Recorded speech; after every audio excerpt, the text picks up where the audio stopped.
La transformation numérique, on nous en parle depuis des années. On nous promettait monts et merveilles. Et au final, qu'est-ce qu'on a eu? Une avalanche de logiciels. Au lieu de nous simplifier la vie, ils nous ont carrément enchaînés. Le truc, c'est que toute cette complexité, eh bien, elle a un coût. Et l'addition, elle arrive maintenant. Alors aujourd'hui, on va décortiquer pourquoi cette époque est en train de se terminer et surtout ce qui va la remplacer. Alors, voilà comment on va procéder. 5 étapes pour tout comprendre. D'abord, on va poser le diagnostic, c'est ce qu'on appelle le mirage du numérique. Ensuite, on verra pourquoi on assiste à la fin d'une ère. Troisième point, la solution qui débarque, les agents d'IA. Après ça, on se projettera un peu pour voir à quoi va ressembler l'interface du futur, et on terminera bien sûr par la question qui fâche. Qui sont les gagnants et les perdants dans toute cette histoire? Allez, c'est parti pour la première section, le mirage du numérique. Pendant des années, on a pensé que plus on avait d'outils, mieux c'était. La solution, c'était plus de logiciels. Sauf qu'en réalité, on a juste multiplié les problèmes. On va voir ensemble quel est le coût caché de tout ça. Alors regardez bien ce chiffre, entre 100 et 300.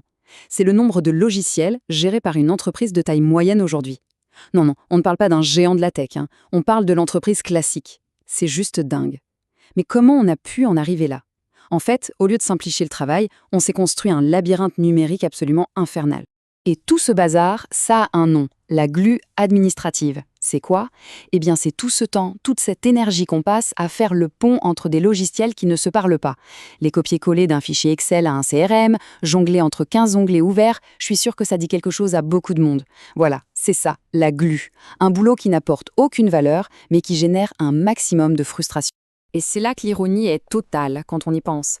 La grande promesse de l'automatisation a créé encore plus de travail manuel. Chaque nouveau logiciel est devenu une sorte de prison, un silo pour nos données. Et nous, notre rôle dans tout ça, on est devenus des connecteurs humains. On passe nos journées à faire le lien entre des machines qui ne veulent pas se parler. Franchement, on est très très loin de la révolution qu'on nous avait vendue. Bon, maintenant qu'on a posé le problème, passons à la deuxième partie. Pour vraiment saisir la vague qui est en train d'arriver, il faut comprendre ce qu'elle va importer sur son passage. Et ce n'est pas rien, on parle de 40 ans de règne. Le règne de l'interface graphique. Vous savez, cette fameuse fenêtre avec des icônes et une souris, notre façon d'interagir avec les ordinateurs depuis, eh bien depuis toujours en fait. Cette chronologie, elle résume parfaitement l'histoire. On commence en 1984, c'est l'arrivée du Macintosh. L'interface graphique rend l'informatique accessible à tout le monde. D'un coup, on peut voir ce qu'on fait, on peut cliquer. C'est une révolution. On fait un bond en avant dans les années 2010. Là, c'est l'explosion du SaaS, le Software as a Service. Il y a une app pour absolument tout. Et on arrive à aujourd'hui, 2024. C'est le point de rupture. Le système est tellement complexe qu'il s'écroule sur lui-même. Et c'est là qu'apparaissent les agents d'IA, comme la seule sortie de secours. Et voilà, on touche au cœur du problème. Pour une intelligence artificielle, notre belle interface visuelle, qui nous semble si pratique, n'est pas du tout une aide. Au contraire, c'est un obstacle. Pensez-y, tout ce qui rend un logiciel facile pour un humain, les jolis boutons, les menus bien organisés, le design, c'est un véritable cauchemar pour une machine dont le seul but est l'efficacité brute. Ici, on voit bien les deux mondes qui s'opposent. D'un côté, on a l'environnement natif de l'IA, la matière brute, du code, du texte, des données. Là, elle est chez elle. C'est rapide, c'est direct, c'est chirurgical. Et de l'autre côté, il y a notre monde, le monde des interfaces graphiques. Pour une IA à naviguer là-dedans, c'est un détour constant. Elle doit interpréter des pixels, essayer de deviner à quoi sert un bouton, simuler un clic de souris. Bref, c'est lent, c'est fragile et c'est incroyablement inefficace. Et tout ça, ça nous amène logiquement à la troisième partie, la rupture des agents. Parce que la solution, on l'a compris, ce n'est pas de faire de plus belles interfaces, c'est de s'en débarrasser. Carrément. On assiste à un retour radical à la matière première, à l'essentiel. Et ce n'est pas de la science-fiction, hein. Il y a déjà des pionniers qui ont sauté le pas. Des boîtes comme Cursor dans l'édition de code ou Prefect dans l'orchestration de workflow, ils ont tout compris. Leur stratégie est simple mais radicale. Ils virent toutes les couches visuelles compliquées pour que l'IA puisse travailler directement sur des fichiers texte tout bêtes. Et le résultat, il est spectaculaire. Des gains de vitesse et d'efficacité qu'on n'aurait même pas osé imaginer. On a donc vraiment deux philosophies qui s'affrontent. D'un côté, l'ancien monde, on travaille sur l'interface. C'est le monde du clic, de la souris, des menus qu'il faut apprendre par cœur, en gros, le domaine de la lenteur.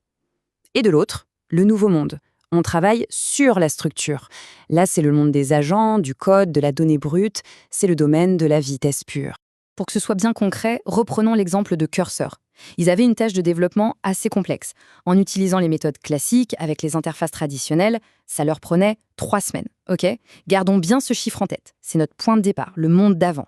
Et maintenant, attention, la même tâche, exactement la même, mais cette fois-ci réalisée par des agents d'IA qui travaillent directement sur le code, a pris 3 jours. On passe de 3 semaines à 3 jours. Ce n'est pas une petite optimisation, là. Le temps de travail a été divisé par 7. C'est ce qu'on appelle une rupture, une vraie. Alors, la grande question, c'est, concrètement, ça va ressembler à quoi de travailler demain ? Bienvenue dans la 4e partie, l'interface du futur. Et attention, concept clé, l'avènement de l'interface jetable. Le nouveau workflow est presque trop simple. Étape 1, on formule une intention avec nos propres mots, genre sors-moi les chiffres de vente du produit X par région pour le dernier trimestre. Étape 2, une interface est générée à la volée, instantanément, juste pour cette demande précise. Étape 3, on regarde l'info, on l'utilise. Et étape 4, et c'est ça la révolution, l'interface disparaît. Pouf, elle n'existe plus. Fini de se perdre dans des menus interminables avec 90% de fonctions dont on ne se servira jamais. Et ça, évidemment, ça change tout. En termes de compétences, la valeur, demain, ce ne sera plus de connaître par cœur les menus d'un logiciel ou de savoir où cliquer dans un outil complexe. Ça, c'est fini. La vraie valeur, ce sera de savoir poser les bonnes questions, de savoir orchestrer les agents d'IA pour qu'ils aillent chercher l'info et qu'ils fassent le boulot à notre place. Ce qui nous amène tout naturellement à la dernière partie et sans doute la plus percutante, les gagnants et les perdants. Parce qu'une telle transition, forcément, ça ne se fait pas sans casse. Ça redessine entièrement la carte de l'économie numérique. Pour bien piger ce qui se passe, il y a un concept à comprendre, celui de la taxe de l'interface. C'est simple. Pendant des années, des pans entiers de l'économie se sont construits sur quoi ? Sur la complexité des logiciels. Les consultants, les experts, les formateurs, leur business, c'était de nous apprendre à nous servir de ces usines à gaz. Ils prélevaient une sorte de taxe sur cette complexité. Eh bien, cette taxe est en train de s'évaporer. Ce tableau résume assez bien la nouvelle donne. D'un côté, les grands gagnants. Sans surprise, ce sont les fournisseurs d'infrastructures. On pense à OpenAI, Google et aussi tous ceux qui possèdent des données rares et précieuses. Ensuite, on a les survivants.